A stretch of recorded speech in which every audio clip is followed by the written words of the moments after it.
Le suspense.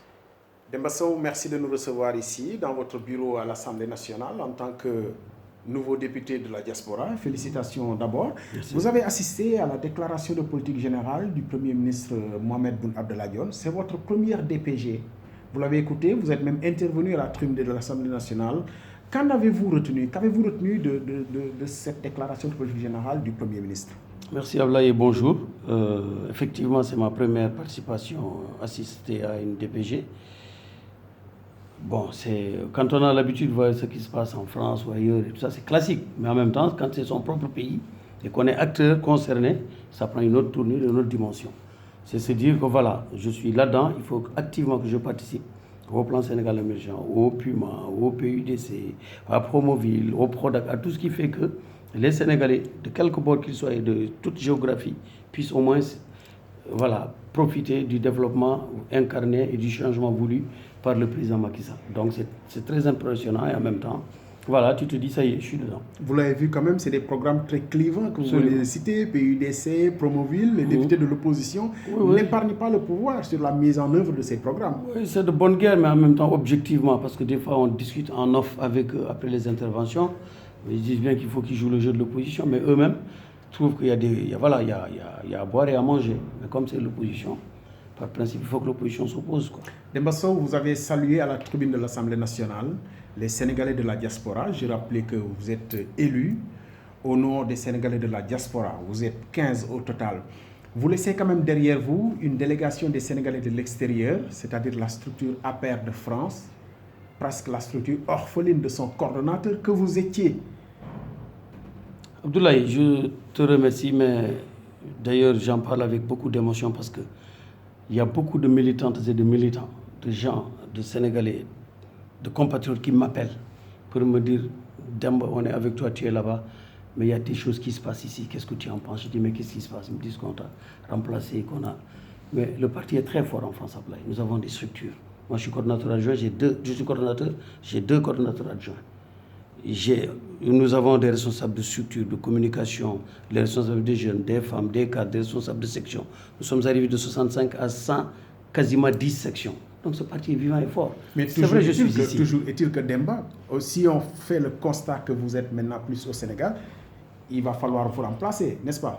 Et le président Macky Sall dans tout ça, c'est quand même lui qui m'avait nommé le 14 juillet 2014. Ah, vous n'avez pas été élu, vous avez été nommé par le président de votre parti. J'ai été élu le 30 juillet 2017, incontestablement, grâce à la volonté d'ailleurs des femmes et de grande disponibilité, très engagées.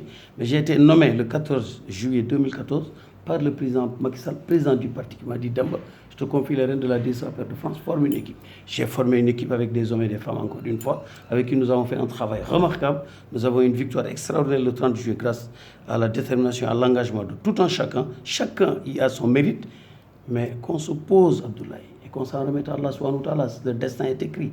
J'attends de voir le président Macky Sall, qui est président du parti, mais c'est une question d'honneur, de dignité, d'élégance, de principe et de foi. Demba, est-ce que vous êtes en train de nous dire, vous avez quand même, vous avez écho de toute l'agitation qu'il y a autour de ce renouvellement du poste de coordonnateur? Vous êtes en train de nous dire que tout cela ne devrait pas avoir lieu? Non, il y a certains camarades m'ont informé de ce qui se passe là-bas, mais ma phrase a été la même. Je suis parti là-bas le 8 octobre 2017 pour remercier la coalition Benno Bokk Yakaar. Là, si je retourne, Inch'Allah, ce sera pour rassembler tous les Sénégalais, parce que je suis député de tous les Sénégalais de France, du département Europe du Nord, du Centre, de l'Ouest, pour leur rendre compte, prendre leurs préoccupations et revenir à l'Assemblée. Mais le temps que je sois là, il y a une direction qui peut gérer le parti en attendant. Il n'y a nulle indépendance en ce moment, surtout votre serviteur. Demba, vous savez quand même que la date du renouvellement de ce poste a été fixée. Et oui, mais encore une fois, les camarades qui l'ont fait, mon cher Abdoulaye, ils sont libres. Mais moi, je vous dis, je tiens à mes principes. Statutairement, vous pensez que cette élection ne sera pas reconnue par les structures? Non, je ne rentre pas dans ça. Moi, je dis, j'attends de voir le président de la République qui m'avait fait l'honneur de me confier les rênes du parti. Je n'étais pas tout seul. Je travaille avec des hommes et des femmes.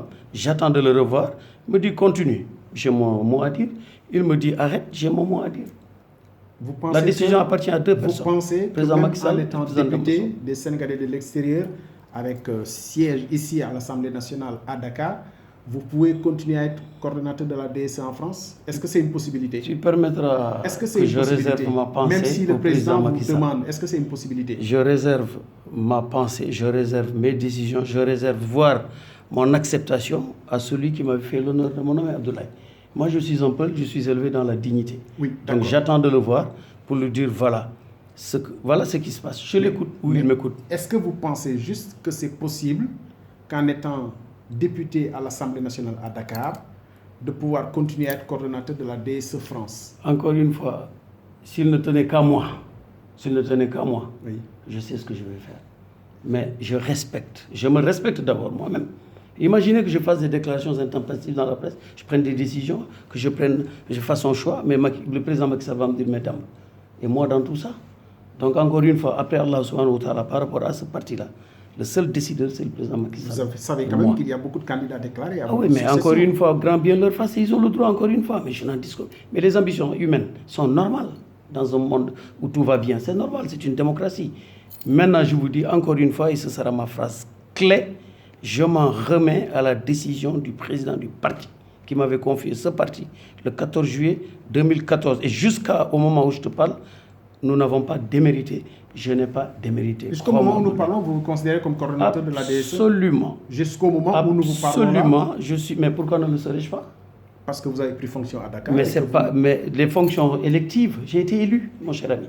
C'est le peuple sénégalais qui m'a entre élu. nous, concrètement, est-ce que vous pensez, je pose la question encore une fois parce que je n'ai pas de réponse, est-ce que vous pensez qu'il est possible que vous soyez député à l'Assemblée nationale à Dakar tout en étant coordonnateur de la DSE France? Pourtant, moi je pense que c'est très simple. Je pense, heureusement, comme dirait l'autre, je pense donc que je suis.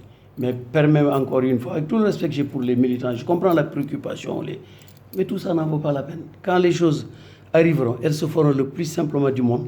Et le soleil continuera à se lever à l'est, à se coucher à l'ouest. La Tour Eiffel sera toujours debout. Nous retrouverons notre train quotidien. Ou alors vous êtes en train de nous dire que ce poste ne sera pas soumis au vote à élection, que c'est le président qui va choisir? Mais ça a toujours été le cas. D'ailleurs, il l'avait dit partout. Donc il n'y aura pas d'élection? Non, mais ça, moi je vous dis, j'attends la réponse. J'attends que le président Macky Sall reçoive. D'ailleurs, le président Macky Sall sait ce que je pense. Il connaît la situation, je connais la situation.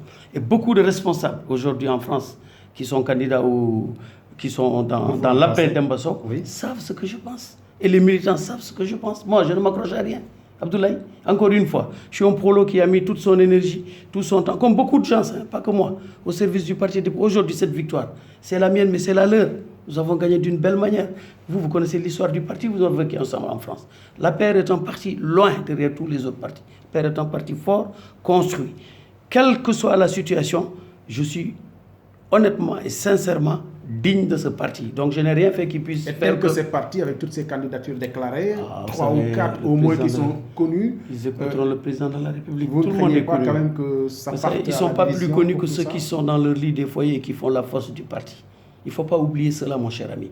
J'avais dit que Trump a gagné parce que les Clinton ont oublié la majorité silencieuse. Ce sont les petites mains qui font les grands partis. Et les petites mains, crois-moi, ils savent ce que je sais ce qu'ils savent.